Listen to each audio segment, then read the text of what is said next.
राधे कृष्णा साथियों। मैं भी कृष्णा ज्ञान सहारा चैनल में आपका स्वागत करती हूँ। कैसे हैं आप? आपके अच्छे स्वास्थ्य और सुखद जीवन की मंगल कामना करती हूँ। आपके और अपने इष्ट देवों को कोटि कोटि नमन करते हुए, बड़ों को प्रणाम करते हुए वीडियो प्रारंभ करते हैं। साथियों, आज बात करेंगे पितृपक्ष में कही और सुने जाने वाली एक अद्भुत कथा। यानी कि अगर इस कहानी को पितृपक्ष में आप कहते हैं और सुनते हैं तो आपके पितृ बहुत प्रसन्न होते हैं। इस कहानी को अपने बच्चों को भी जरूर सुनाइएगा, जिससे उनको भी इस पितृपक्ष का महत्व मालूम हो और अपने पूर्वजों के प्रति उनका आदर सम्मान अधिक बढ़े। एक समय की बात है, तो एक भाई और बहन थे। तो उनके माता पिता का देहांत हो गया था। वो दोनों भाई बहन थे। भाई ने मेहनत मजदूरी कर कर अपनी बहन का विवाह कर दिया और कुछ समय पश्चात अपना भी कर लिया। बहन के पास 2 बच्चे थे, लेकिन अचानक कोई ऐसी घटना घटी कि बहन के पति का स्वर्गवास हो गया और वो विधवा हो गई। बहन के विधवा होने के बाद भाई उसे अपने घर में ले आया। बहन भाई भाभी सब मिलकर रहते थे, लेकिन भाभी को वो नंद बिल्कुल भी नहीं भाती थी। समय बीतता गया, पितृपक्ष प्रारंभ होने वाला था। तो जो भाई था उसने बोला कि मैं गंगा जी पर जाता हूँ और 16 दिन मैं वहीं रहूंगा, अपने पितरों के निमित्त तर्पण करूंगा, पिंडदान करूंगा और वहीं पूजा अर्चना इत्यादि करूंगा। उसके भाई के जाने के बाद भाभी ने जो नंद थी उससे सारा घर का काम करवाना शुरू कर दिया, लेकिन फिर भी उसका मन नहीं भरा। तो उसको ये लगा कि ये मेरे घर में रहे ही ना। तो उसने क्या किया, आगे खेत थे, उन खेतों में एक झोपड़ी डलवा दी और वो कहने लगी कि बहन जी अब ना आप उसी झोपड़ी में ही रहो, वहीं से आकर तुम मेरा काम कर दिया करना और खाना खा लिया करना।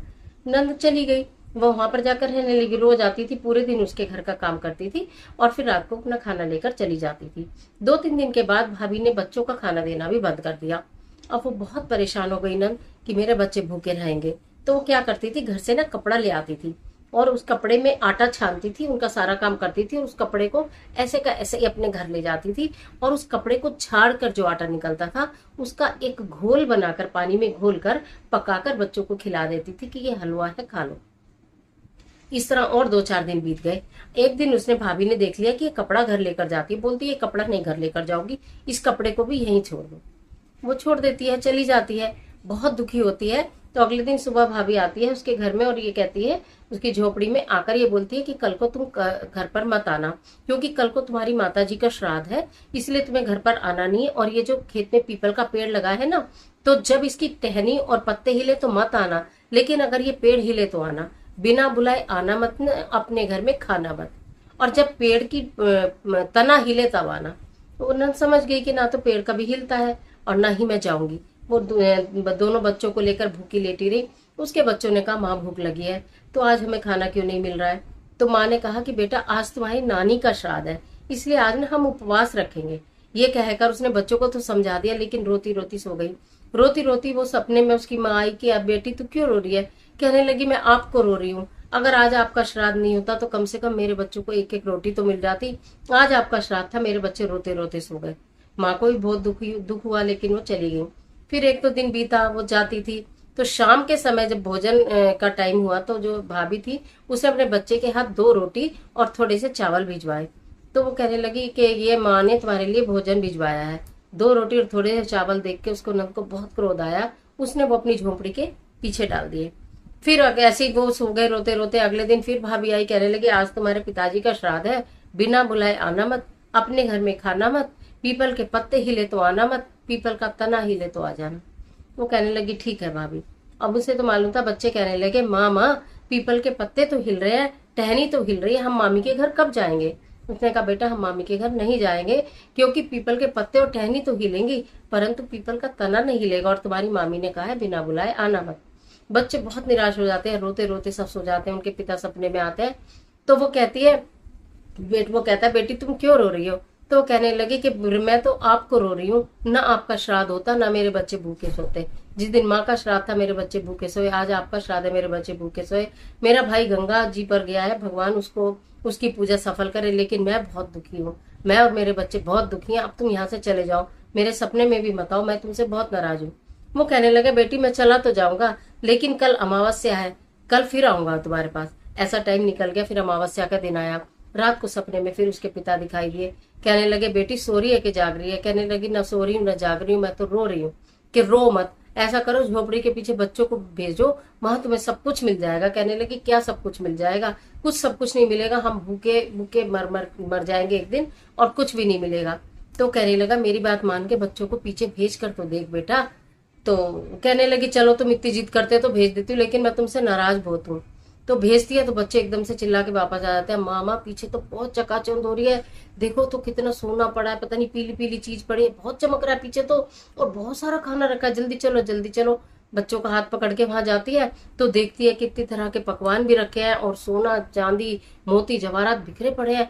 तो वो एकदम से भगवान से प्रार्थना करती है और अपने माता पिता से माफी मांगती है कि मैंने आपको इतना बुरा भला कहा और आप मेरा दुख देखकर आपने मुझे सुखी किया है। वो फटाफट से वहीं पर बैठ के उन्होंने भरपेट भोजन खाया, और जैसे ही वो अपनी धोती के पल्लू में सारा हीरा जवाहरात समेट के पलट के देखती है तो वहां उसे झोपड़ी नहीं मिलती, एक बहुत सुंदर सा घर मिलता है। वो समझ जाती है कि मेरे माता पिता ने मेरे दुख को दूर करने के लिए सब किया है। तो जाके मैं जो घर मिला है उसमें रहने लगती है दोनों आराम से। अमावस्या बीत गई, वो भाई घर वापस आता है तो घर के आंगन में कीचड़ देखता है। कीचड़ देख के अपनी पत्नी से पूछता है कीचड़ कैसी हो रही है। तो वो कहने लगी मैंने तुम्हारे पीछे तुम्हारी बहन की और तुम्हारे भांजी भांजों की बहुत सेवा करी थी, कच्चे दूध से पैर धोए थे उनके, ये उसी की कीचड़ है। मैं उनको रोज पूरी पकवान बना के खिलाती थी, परंतु वो फिर भी मेरे पास नहीं रही और वहां अलग खेत में झोपड़ी बनाकर रह रही है। भाई उल्टे पैर वापस हो गया, वापस जाके देखता है खेत में तो कोई झोपड़ी नहीं है, वहां एक बहुत सुंदर घर बना है। झांक के देखता है तो बच्चे खेल रहे थे। तो जाकर खटखटाता है, बच्चे चिल्लाते मामा मामा, मम्मी देखो मामा आए हैं। तो बोलते हैं कि बहन तू यहाँ कैसे और ये सब क्या। बहन उसे सारी बात बताती है कि भाभी ने उसके साथ क्या क्या किया। भाई को बहुत क्रोध आता है, वो कहता है बहन मुझे तू माफ कर दे, मैं तो 15 दिन वहां गंगा मैया की शरण में था, अपने पितरों के श्राद्ध के लिए गया हुआ था, और पीछे अगर मेरी पत्नी ने ऐसा किया तो मैं उसके लिए माफी मांगता हूँ। तो उन्होंने कहा कि तुमने जो किया वो तुम्हारे पितरों को लगा और उन्होंने देखो मुझे इतना धन्य धान्य से परिपूर्ण करा, तुम्हारा श्राद्ध करना साक्ष्य हुआ, तुम्हारा सफल हुआ श्राद्ध करना, और देखो मेरे को उन्होंने कितना दिया है पितरों ने। और भैया मैं तो भगवान से प्रार्थना करूंगी कि तुम्हारा भी घर बार सब भर जाए और सुख शांति रहे, भाभी को कुछ मत कहना। ऐसा कह के उसने कहा बहन अब तो मैं आ गया, घर चल। तो कहने लगी नहीं भैया अब मैं यहीं रहूंगी, मैं यहीं ठीक हूँ और मैं अपने माता पिता का श्राद्ध अब खुद किया करूंगी। ऐसा कह के वो बहन अपने घर में चली गई। भाई वापस आया, उसने उसकी पत्नी के साथ बहुत मनमुटाव हुआ और बाद में कहानी कहती है कि उसकी पत्नी को अनेकों शारीरिक पीड़ाएं हुई। कहने का मतलब यह है कि पितरों को नाराज करके कभी कोई सुखी नहीं रह पाता, और यदि पितरों के निमित्त सच्चे मनोश्रद्धा से दान पुण्य किया जाता है, तर्पण किया जाता है, पिंडदान किया जाता है, तो उसका फल संतान को जरूर मिलता है, अच्छा भी और बुरा भी। तो बेटी को अच्छा फल मिला और बहू ने गलत किया था तो उसको बुरा फल मिला। इस कहानी को सभी अपने बच्चों को जरूर सुनाएं और 16 दिन सुनिए, पितर आपके भी प्रसन्न होंगे और आपके मन में जितनी श्रद्धा है उससे कहीं गुना श्रद्धा बढ़ेगी। आज के लिए इतना, इजाजत दीजिए। आशा करती कहानी आपको बहुत अच्छी लगी होगी और आपके लिए उपयोगी भी साबित होगी। मिलती हूँ और जबरदस्त वीडियो के साथ, तब तक हंसते रहिए, मुस्कुराते रहिए। इस तरह के तमाम वीडियोस के लिए चैनल को सब्सक्राइब जरूर करिएगा और बेल आइकन का बटन भी प्रेस करिएगा, जिससे कि आने वाले वीडियोस का नोटिफिकेशन आपको मिले सबसे पहले। और कमेंट बॉक्स में ओम पितृभ्य नमः लिखना बिल्कुल ना भूलिए। ईश्वर आपकी मदद करे।